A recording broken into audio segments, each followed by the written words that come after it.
stressed at work even than we used to be. There's no simple answer for this, is there? What could we do about it? Well, there's quite a lot of things that one can do, and this is where it becomes confusing because people get information about what I can do and they don't know where to start. So what I typically do with my clients is I get them to write out their problems, because in writing they can actually see the problem in a different way. Because if you think about it, you don't have the same energy to read something that you do when you are in the problem itself. So I get them to write out problems, to fill out questionnaires and do that. It's a very, very good place to start. And they don't even realise what the problem is until they've seen it. Nobody knows what the problem is. And very interesting with my clients, they come to me thinking they know what the problem is, and when they start talking with me and working through the problem, they start to realise the problem is something completely different.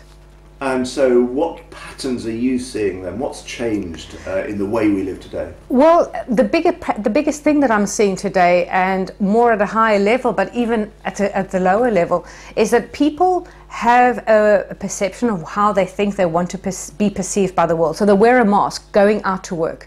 And that mask could be, I'm confident, I'm handling things, I'm assertive, I'm okay, and all that kind of thing. But actually underneath that, they don't feel that.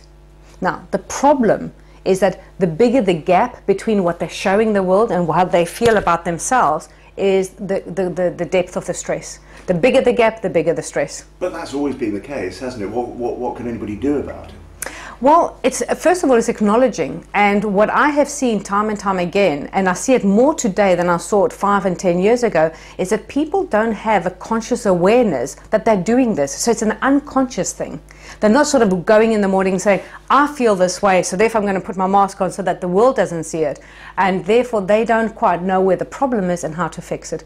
But it comes down to how society lets us feel about ourselves. So there's demands on how we should be successful, and all that kind of thing. And when we compare ourselves and we don't measure up, we start to feel that, you know, we have to pretend and do something different, and that causes the stress. Are there any simple steps that people could take to de-stress themselves? It's to step back and actually take a deep breath and relax and saying, right, what is going on?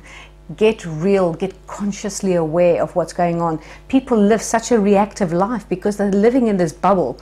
And if they can just slow down and stop, even if it is for a little while. So we're not talking about unplugging yourself from the whole world. It's about just being able to slow down, focus on what it is that is not working, and ask yourself, what can I do differently?